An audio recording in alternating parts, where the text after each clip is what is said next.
日本からサンフランシスコまで直行便なら約9時間20分。日本との時差は17時間ありますから、時差ボケにならないように飛行機の中ではウキウキした気持ちをちょっとだけ抑えて体を休めましょう。飛行機を降りた場所は市の中心から南西 20km のサンフランシスコ国際空港。日本からの直行便はすべて空港セントラルターミナルに到着します。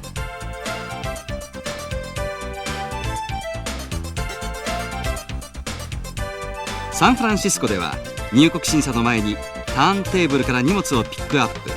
便名はターンテーブルごとのモニターで確認してください。いよいよ入国審査の開始。ノン US シチズンの表示が皆さんの並ぶブースです。まず赤いラインの前で自分の順番が来るまで待ちましょう。自分の番が来たら審査官に入出国記録カード、パスポート、そしてビザかビザ代わりのパイロットプログラムを提出します。もちろんこれらの書類は機内で記入漏れがないかどうか確認しておくこと。ここで聞かれるのは入国目的と滞在期間などです。 I'm a tourist. I plan to stay 7 days. このくらいは英語で答えられるようにしておきましょう。入国審査の後には税関審査が待っています。申告をする必要がある人は赤い線に沿って進んでください。必要のない人は緑の線に沿っていけば OK。 出口で機内で記入した税関申告書を係官に提出してください。さあ、ここが進めばアメリカ。思いっきり西海岸を楽しんでください。ここからはアメリカドルが必要です。用意がない人は空港到着ロビーにあるエクスチェンジのカウンターで両替しておきましょう。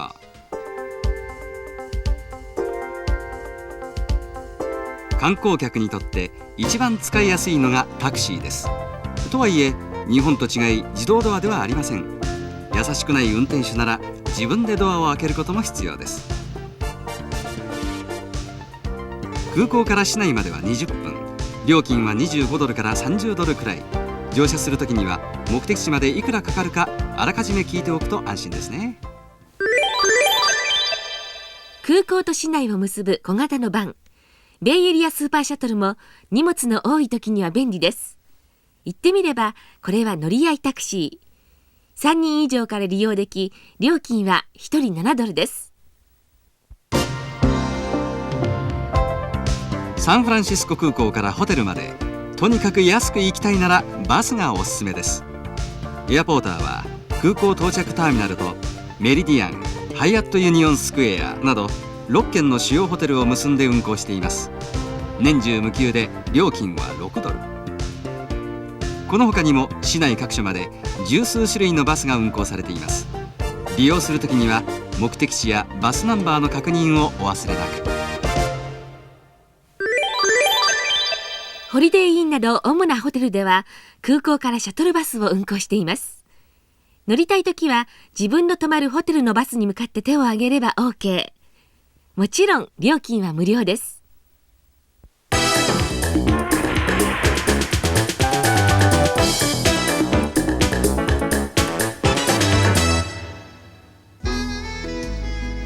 アメリカ西海岸と日本の時差は17時間。4月から9月まではサマータイムを採用しているので16時間の時差になります。この辺りにはあまり四季もなく雨もほとんど降りません。ただし意外に気温の低い日も多いのでスーツケースにはジャケットなど1枚余計に詰め込んでから出かけましょう。そんな西海岸の代表的な街の一つがサンフランシスコ。坂が多いことでも有名な小さな港町ですが、ゴールデンゲートブリッジ、フィッシャーマンズウォーフなど見逃せない場所がいっぱい。それではそんなサンフランシスコの見どころをダイジェストで紹介しましょう。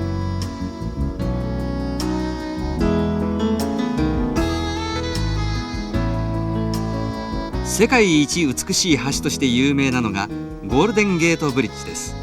1933年から4年半の年月と3500万ドルの費用をかけて完成したこの町の象徴です。橋の全長は2737メートル。海面からの高さは中心部で67メートル。マリン郡側の展望台ビスタポイントからはアルカポネが入っていたことで有名な監獄島アルカトラスやサンフランシスコのスカイラインまで一望できます。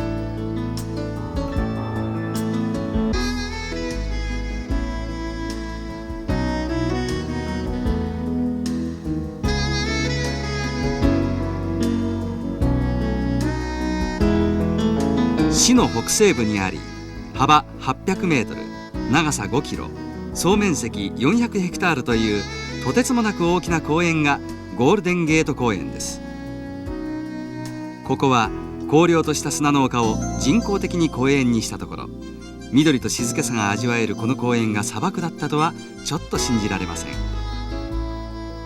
日本庭園、アジア美術館、デヤング博物館、科学アカデミー、ストライビング植物園など、園内には文化施設、遊園地、池などがあり、観光ポイントとしてもぜひ訪れたいところの一つです。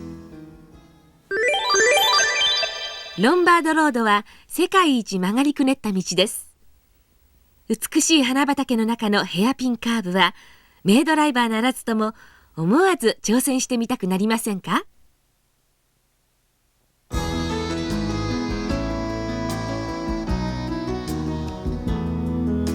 市内ダウンタウンの南西、ラクダのコブのような2つの丘がツインピークスです。ここは市内を一望できる場所。標高277メートルの頂上からは360度の展望が楽しめます。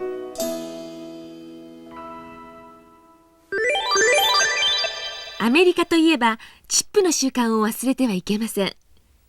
タクシーやレストランでは料金の 10% から 15%。ホテルで荷物を持ってもらったとき、あるいはルームメイドにも1ドル程度のチップはお忘れなく。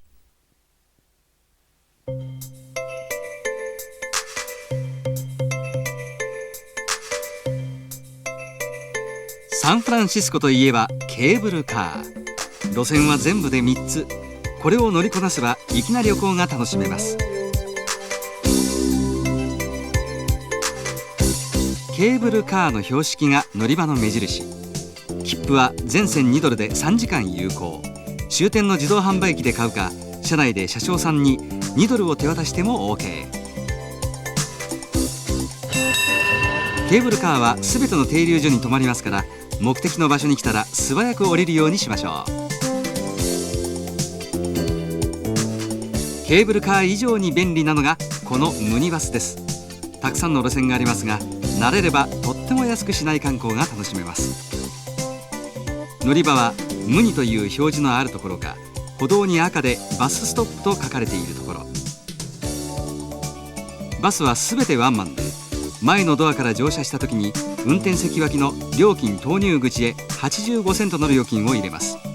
ここでは硬貨しか使いませんから、小銭の用意もお忘れなく。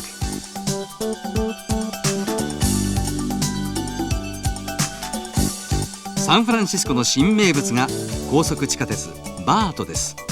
郊外のバークレーなどへ出かけるにはこのバートが大変便利です。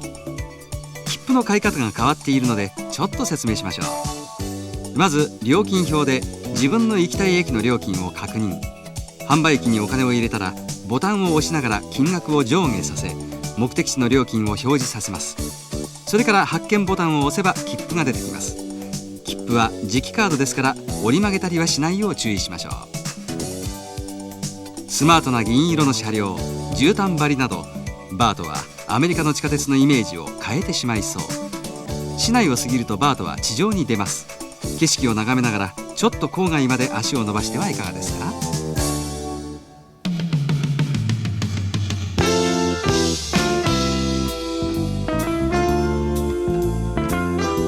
彼女たちが泊まったのはパーク55。サンフランシスコでも高級なホテルの一つです。場所はユニオンスクエアの近く、観光やショッピングに便利な場所にあります。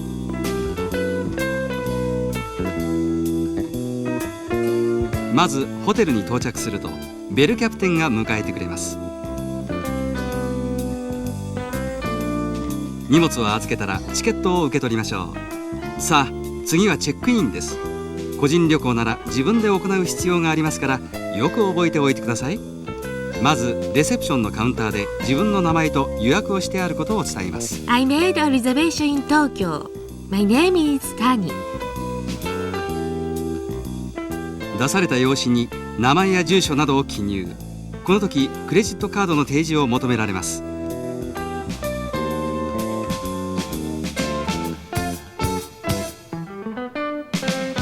最後に先ほどもらった荷物用チケットを提示し、キーをもらえばチェックインは終了です。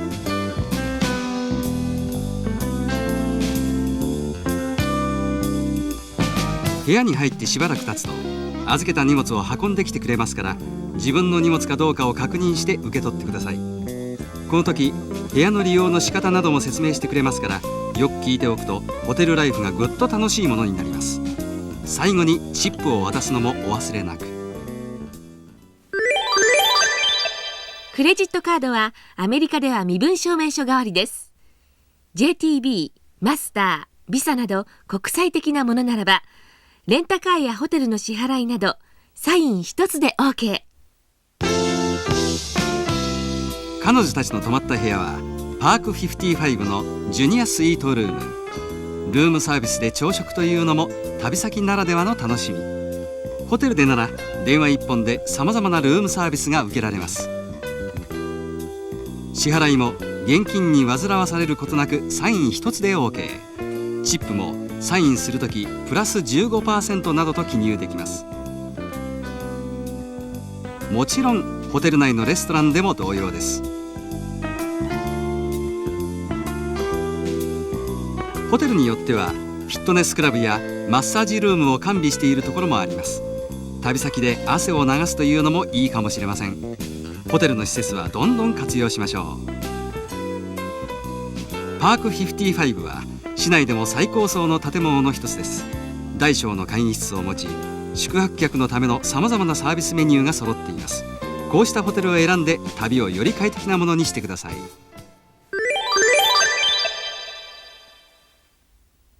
レストランへ行くときには服装に注意してください。特にホテル内のレストラン、あるいは予約が必要な高級レストランへはおしゃれをしていくのが常識です。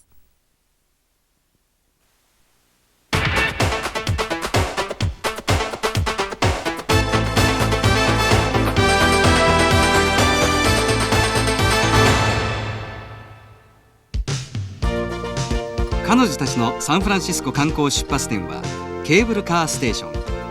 ここのチケット売り場で1日乗車券を買ってケーブルカーでの市内巡りが始まりました。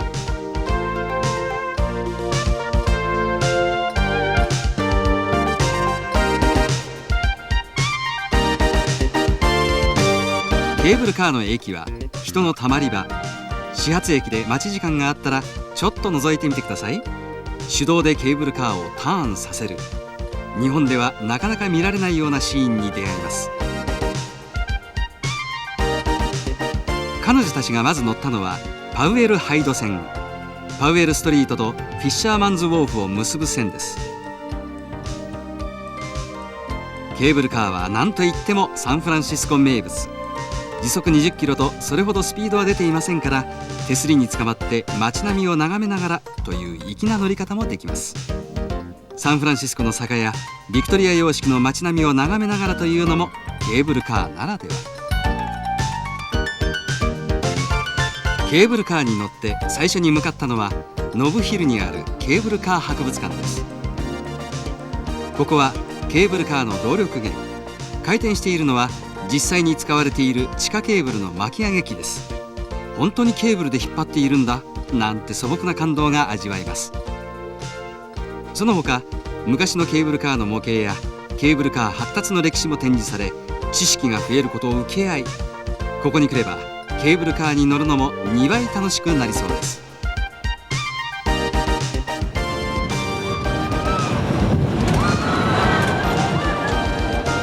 彼女たちは次に中華街を訪ねることにしました。街の目印は中国式の楼門。グランドアベニューを中心としたアメリカ最大のチャイナタウンです。中に入ると100軒を超す食品、雑貨、お土産を売るお店が並んでいます。雑貨など面白いものが見つかるのもこうした場所かもしれませんね。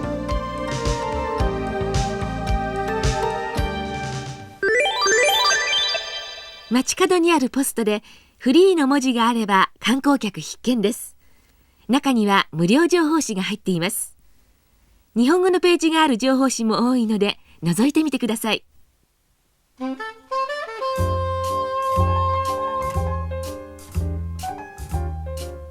散策にショッピングに、そしてグルメによしの3拍子揃ったサンフランシスコ一の観光ポイントがフィッシャーマンズウォーフです。もともとここはイタリア人漁師たちの船着き場として栄えた場所。今では平日でも観光客たちでごった返すほど、ちょっと変わった土産物を売る屋台が所狭しと並んでいたり、大道芸人たちが自慢の芸を沿道で披露していたり、立ち止まって覗いてみるのも悪くありません。しかしここに来たらぜひ試してもらいたいのが屋台の立ち食いスタンドやシーフードレストラン。茹でたてのカニやエビを堪能できます。特に美味しいのがクラムチャウダースープです。中には海の幸がいっぱい。よし、食べよう。これがすごい。近くに寄ってきたアシカを眺めながらカリフォルニアの青い空の下で食べる新鮮な海の幸は答えられない味。彼女たちも大満足の様子です。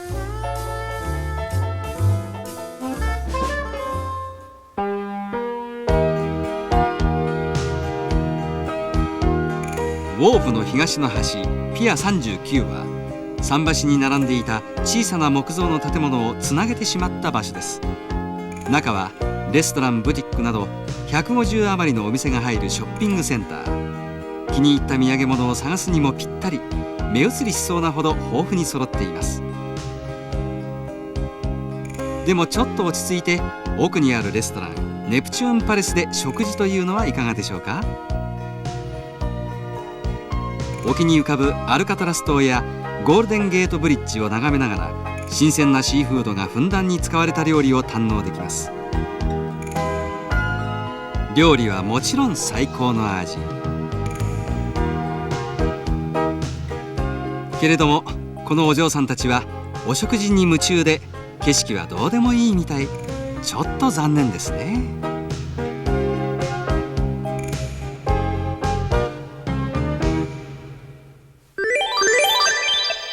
ピア39からは湾内遊覧船が出港しています。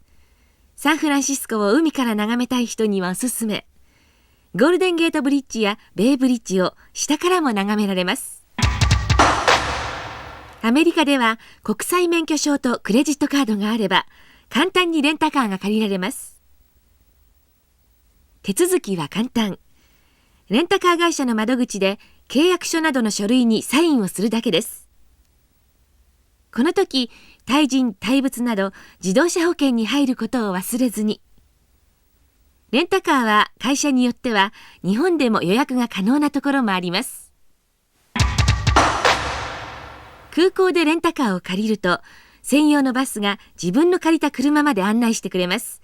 バスは手を挙げれば止まってくれます。会社を間違えないように。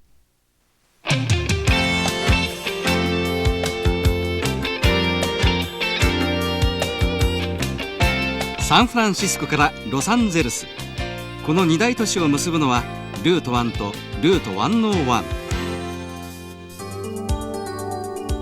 彼女たちはこの約620キロのドライブにレンタカーで挑戦することにしました。まずモントレーを目指してドライブの始まりです。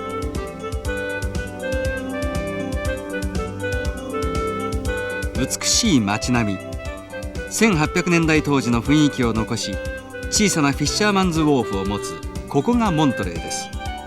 モントレーは素朴な味の残る港町。自然の残された山、そして多くの船が係留された港。まるで美しい絵画を見ているような気になります。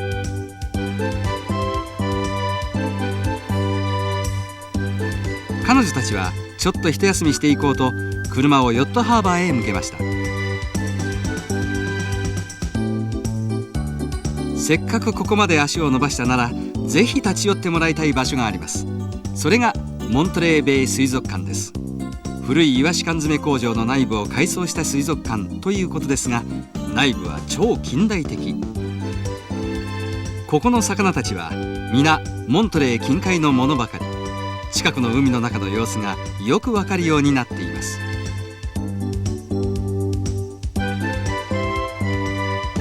しかし何といってもここの目玉はこの大水槽。何でも外の水をそのまま利用しているとか。外に出れば海に向かってテラスが広がっています。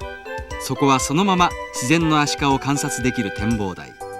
運が良ければここからクジラも見られるとか。できれば双眼鏡も用意していきたい場所です。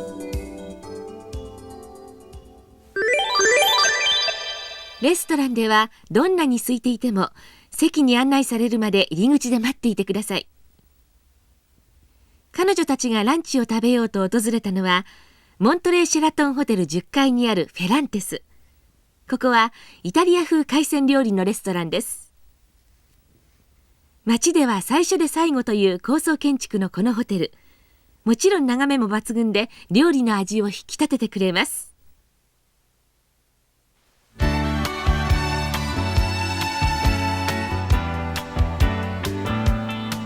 モントレーとカーメルの間はアメリカでも珍しい観光用の有料道路セブンティーンマイルドライブです。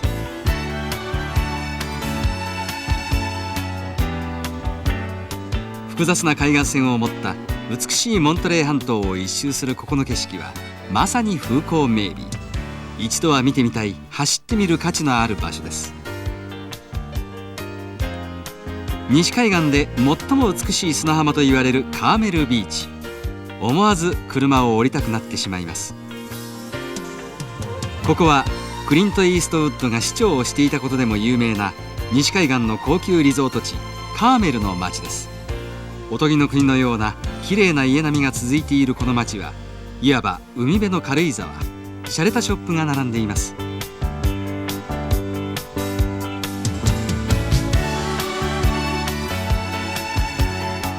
カーメルビーチには近くに住む人たちが散歩に出歩いている姿も見られます。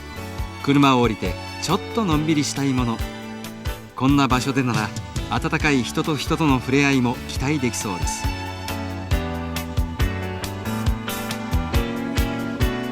日が沈む頃になってもまだまだドライブは続きます。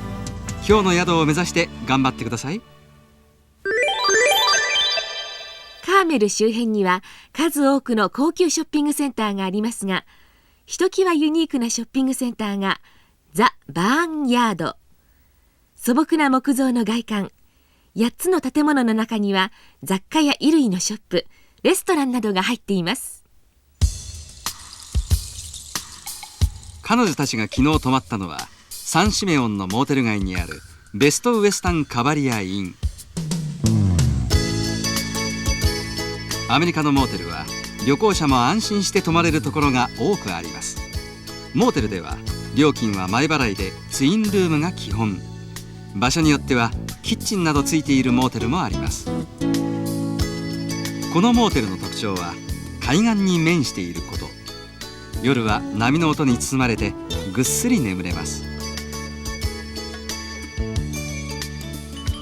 さて彼女たちの今日の最初の目的地はハーストキャッスル。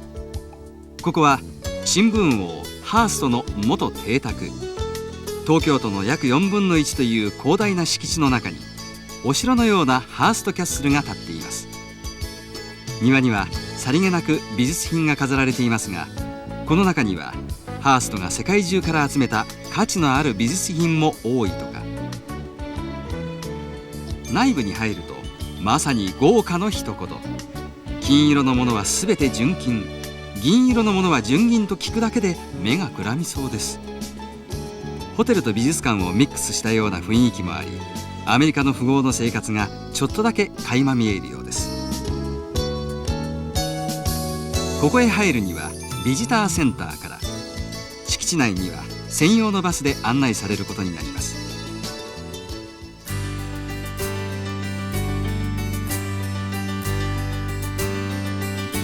さあ再びドライブの始まりです。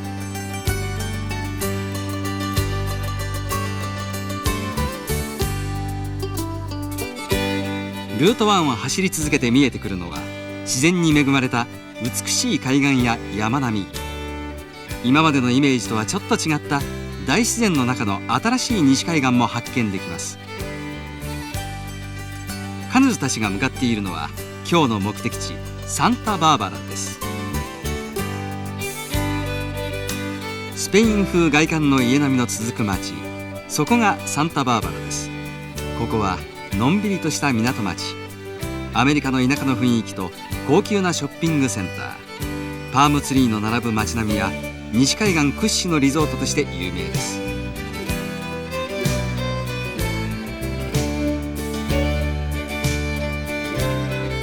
彼女たちがまず訪れたのがスターンズウォーフ。すべて木でできた小さな桟橋です。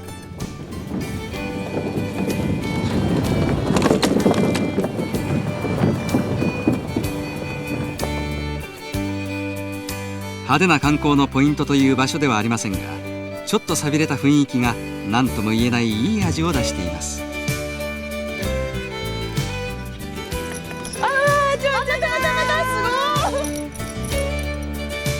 のんびりしたウォーフのここでなら、旅行者ではなくアメリカに実際に暮らしている雰囲気が味わえます。もちろん新鮮なシーフードも食べ放題。ここならちょっと違ったアメリカが見えてくるかもしれません。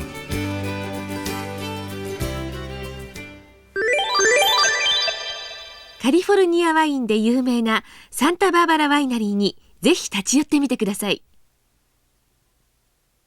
ここはサンタバーバラでも最も古いワイナリー会社。試し飲みをしてもよし。希望すれば工場内の見学もできます。ルート1ドライブもそろそろおしまい。目指すロサンゼルスはもうすぐです。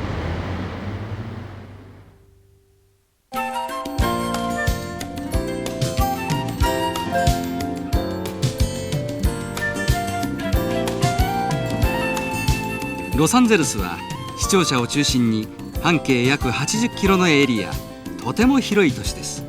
ですからあらかじめ見たいポイントを絞っておくのがロサンゼルスを楽しむコツです。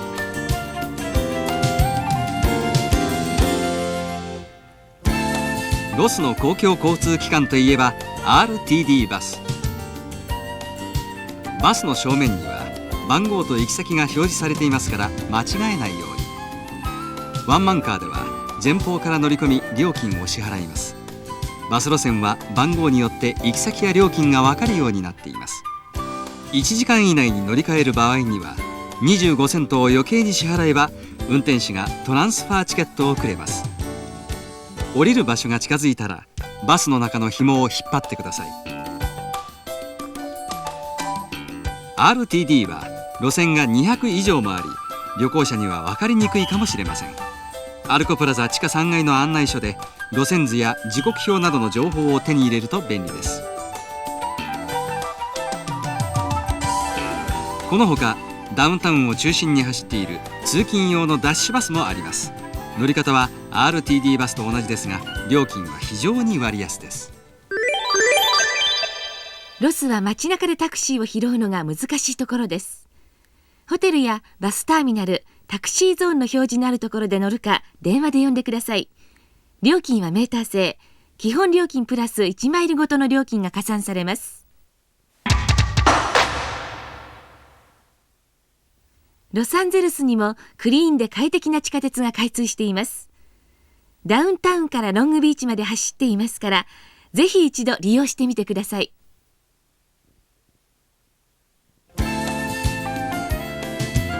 広いエリアのロサンゼルスではレンタカーを使うのもいいでしょう。でもその前にはまず縦横に走るフリーウェイをマスターすることが必要です。一般に入り口には進行方向、出口にはぶつかる通りの名前しか表示されていません。目的地などはあらかじめ地図でよく位置を確認し、通りの名前を覚えてから行くようにしましょ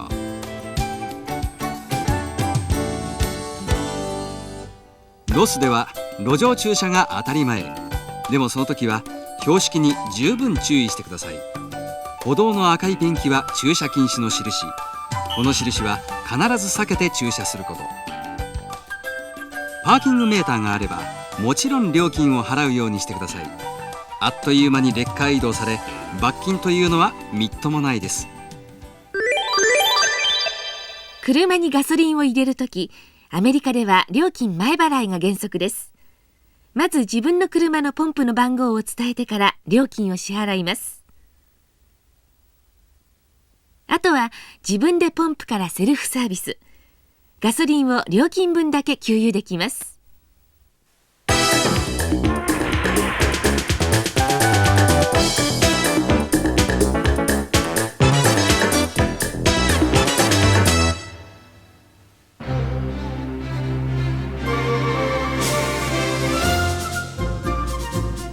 見どころダイジェスト。まずは中国の寺院建築風の外観、チャイニーズシアター。チャイニーズシアターとの名はつきましたが、ここは実は映画館です。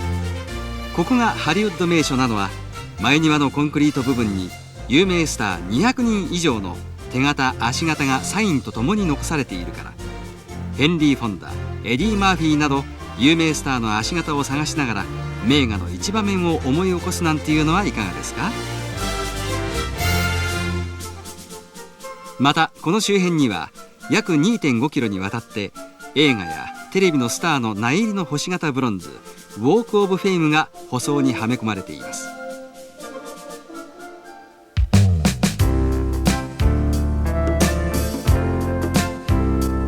日の宮蔵はリトル東京入り口、アメリカ日本人街のシンボルです。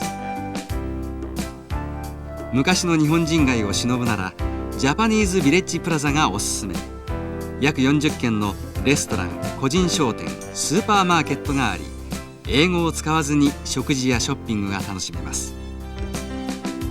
近くにはスペースシャトルの爆発で命を失った日系人宇宙飛行士鬼塚氏の像が飾られた鬼塚ストリートもあります。海外ではトラベラーズチェックが安心です。これなら万が一紛失や盗難にあっても再発行してもらえます。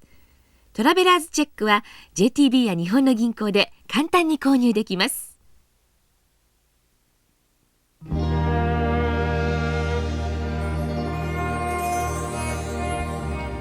最もロサンゼルスらしいところ、最も西海岸らしいところがベニスビーチでしょう。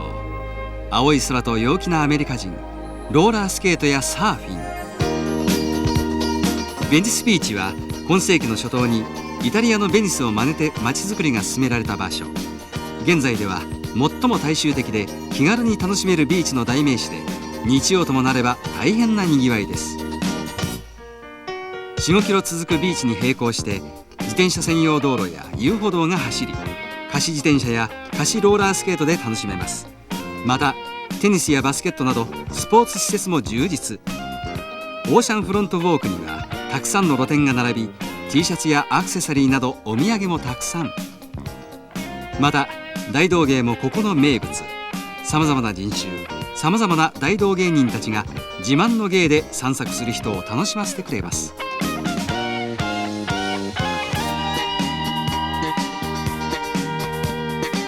パームツリーの並ぶ海岸サンタモニカ。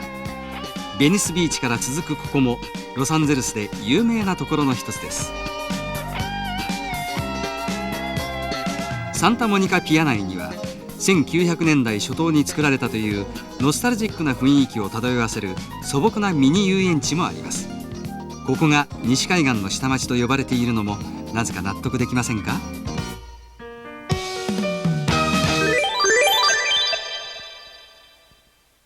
アメリカで開かれているコンサートやミュージカル、見逃さないためには情報収集が不可欠です。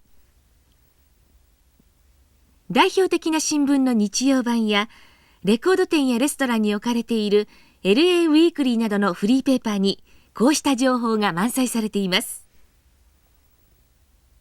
またホテルのコンシェルジュに相談すればチケットを取ってもらうこともできますし、各種のパンフレットも手に入れられます。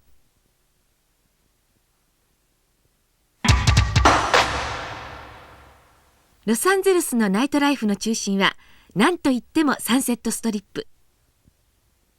ロキシーなど有名なライブハウスが並んでいます。ここでは毎日有名無名のバンドが熱いコンサートを開いています。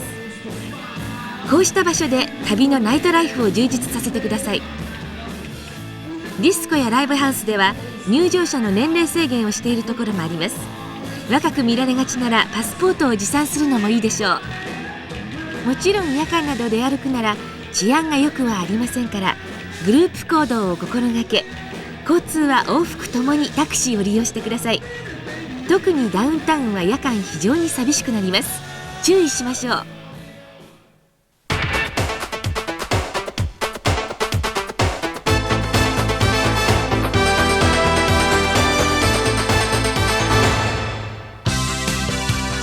彼女たちのおすすめロサンゼルスは何といっても遊園地だそうです。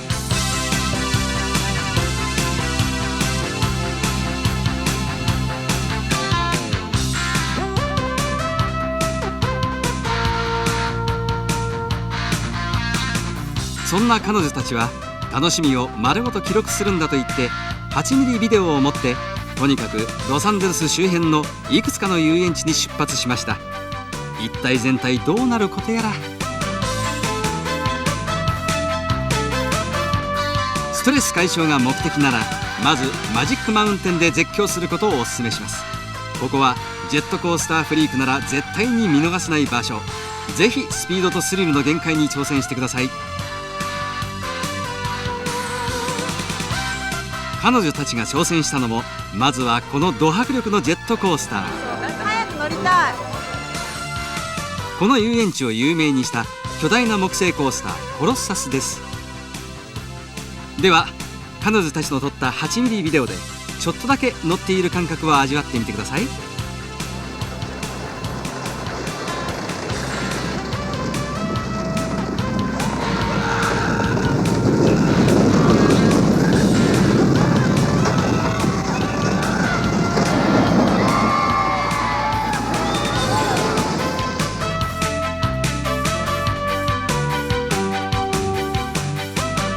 いかがですか？堪能しました？では次にバイパ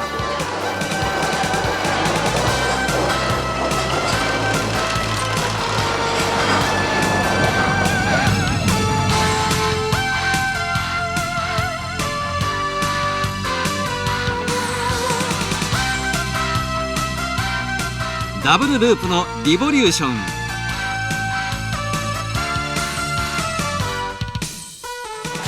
そしてフリーフォール。他にも20メートルの水柱ができるタイダルウェーブ。落ちて水をかぶる感覚がたまらないとか。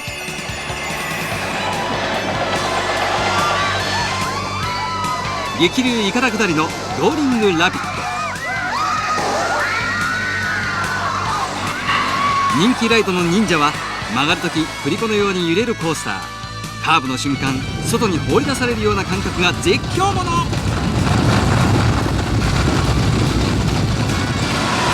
マニアの息も絶え絶え。でもこの2人は大丈夫。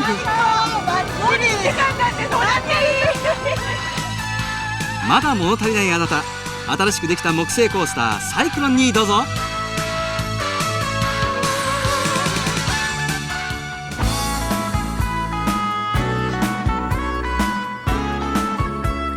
映画村の元祖がここユニバーサル・スタジオ。話題の映画のスタジオセットが並び、見学できるだけでなく観光客のためにショーアップされたここは映画劇場とでも言うべきところ。さて世界一12ヘクタールのスタジオの一部を一般に公開。より楽しんでもらおうというのがユニバーサル・スタジオツアー。スターウェイと名付けられたエスカレーターに乗るとスタジオ見学用のバス乗り場に到着します。専用のバスで署内を一回り2時間のツアーに出かけますが、何せこのバスがくせ者。映画のセット見物と思っていると大間違い。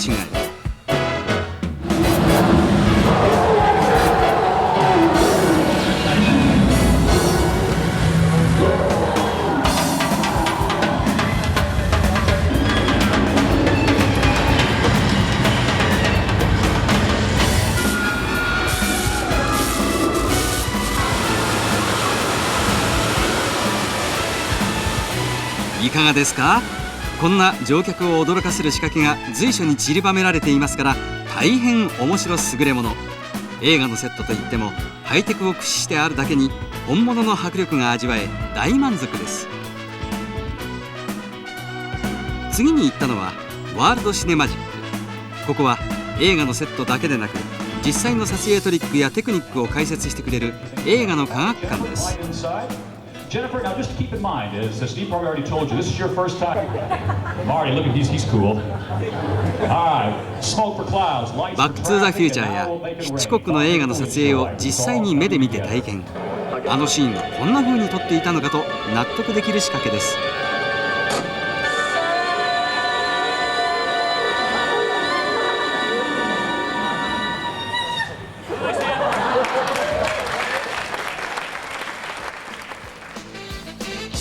このほかスタジオ内を歩いたりもできますから、もしかしたら映画の一場面に自分がなんてこともあるかもしれません。 Hello, this is Universal Studios Hollywood. I'd like to encourage you to come on over and visit us. We'll look forward to seeing you. Bye bye. なあ、どうもお姉さん、ご案内ありがとうございました。また来ますね。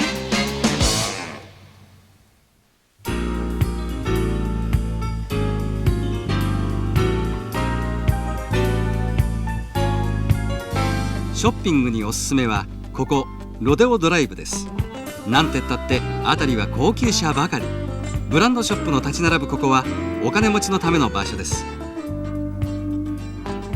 ビバリー・ウィルシャーホテル前から北へサンタモニカ大通りにかけて約500メートルの距離には100店近くの趣向を凝らした店が並んでいます。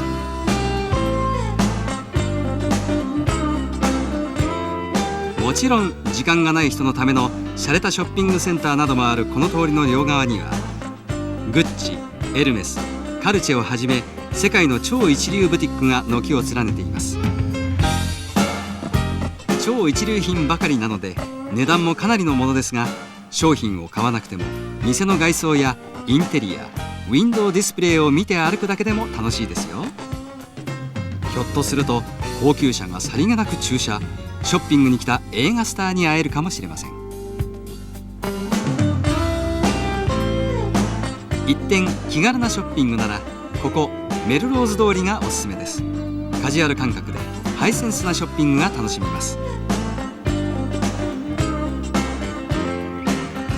この通りは倉庫街だった街を若者たちが改造、思い思いにアンティックや古着の店を出したのが始まりで、今では世界の流行最先端を行く街として有名になりました。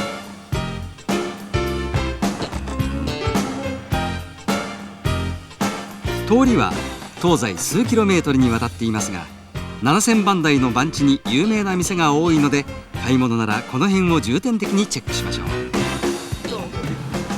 渋いじゃん。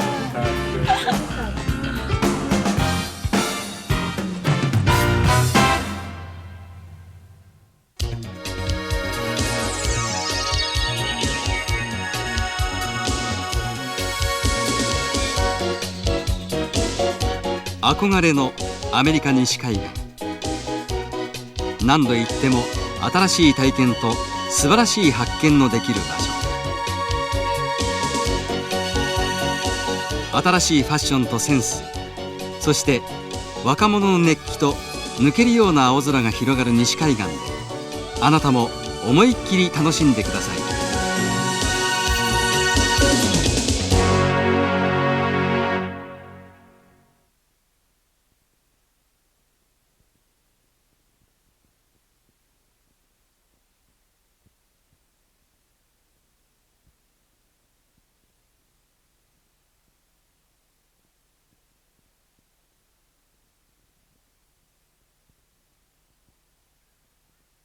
One, two, three, four, hit it!